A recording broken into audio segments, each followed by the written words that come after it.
Bonjour et bienvenue dans notre première vidéo du kit de survie Linux, dans laquelle il vous sera présenté Unity, donc l'interface graphique. Je vais commencer par présenter la zone ici en haut à droite, qui contient d'une part le bouton pour éteindre l'ordinateur, on y accède par un simple clic dessus, l'heure qui montre également le calendrier, les préférences du son, du réseau. Pour ceux qui sont sur un ordinateur portable, ils auront la place le Wi-Fi et également une icône de batterie. On trouve également ceci qui permet d'accéder aux messages instantanés, comme par exemple Hotmail, enfin MSN, Hotmail et les courriels.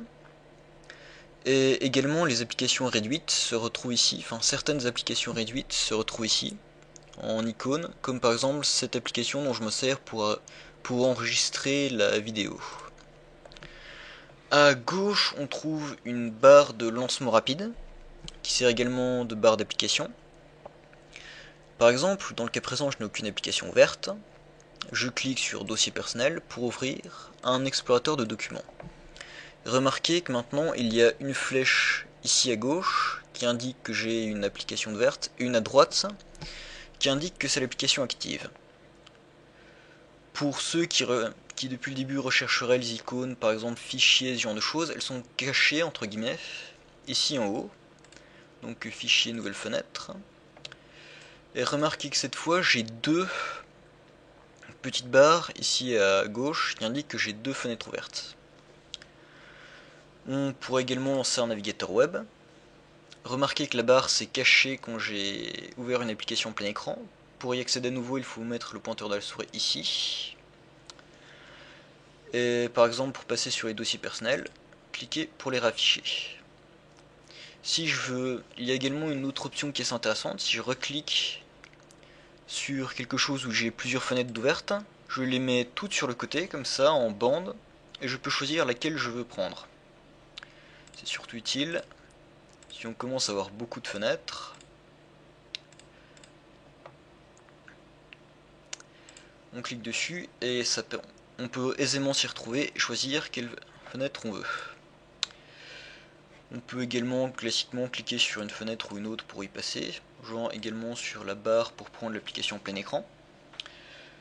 A noter que les menus ici en haut changent selon l'application utilisée. Par exemple, là j'ai le navigateur internet, j'ai les options qui vont avec, donc fichiers, etc. Si je passe sur un explorateur de documents, ça sera ces menus qui seront mis. C'est plutôt agréable et ça permet d'économiser de l'espace. Ensuite, autre chose, si je prends une fenêtre et que je la glisse vers le haut, je peux la mettre en plein écran. De même, je peux prendre une application plein écran et l'arracher entre guillemets pour pouvoir la promener.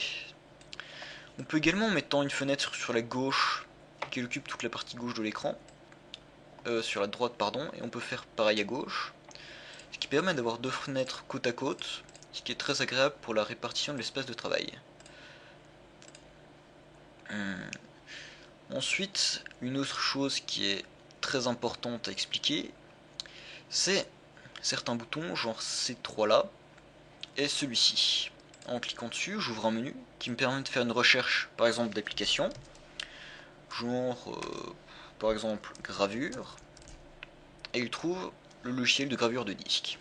On peut également rechercher simplement par le nom, genre Firefox, le navigateur web. Très bien. On peut également faire de la recherche de fichiers ou de dossiers. Par exemple, je recherche téléchargement et il me trouve mon dossier téléchargement.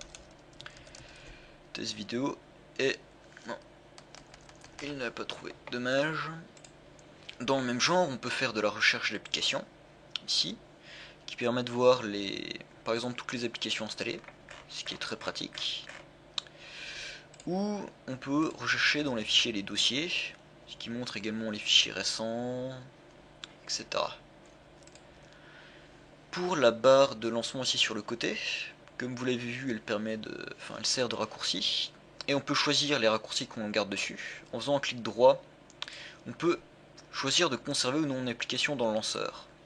Par exemple, je ne veux plus garder Ubuntu One dans le lanceur, je décoche. A l'inverse, j'ai envie de garder le graveur ici, enfin l'application de gravure ici. Clic droit, conserver dans le lanceur. Et on peut dans le même genre fermer tout un groupe de fenêtres d'une même application d'un coup.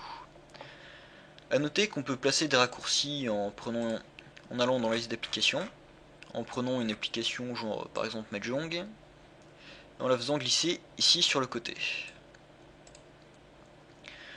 La dernière chose que j'aimerais expliquer, c'est le sélecteur d'espace de travail.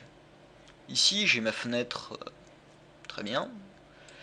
Je clique sur le sélecteur d'espace de travail et je me retrouve avec 4 bureaux. Je fais un double clic sur l'un et je me retrouve sur notre bureau. Je vais par exemple lancer le navigateur web. Et comme vous voyez, ils sont sur des espaces de travail différents. Normalement on pourrait prendre les fenêtres ici pour les déplacer d'un espace de travail à un autre, simplement les faisant glisser. Dans le cas présent, le logiciel de capture vidéo m'en empêche, donc je vous passerai d'exemples pour ça. Et il y a une autre chose qui est à noter. Là je suis sous le premier bureau avec l'explorateur de fichiers. Sur le second bureau on trouve le navigateur internet. Simplement en choisissant l'application pour changer d'application active, on change également de bureau. Et que dire d'autre? J'ai dû faire le tour d'à peu près tout ce qu'il y a à dire. Donc merci de votre attention et à bientôt pour une autre vidéo.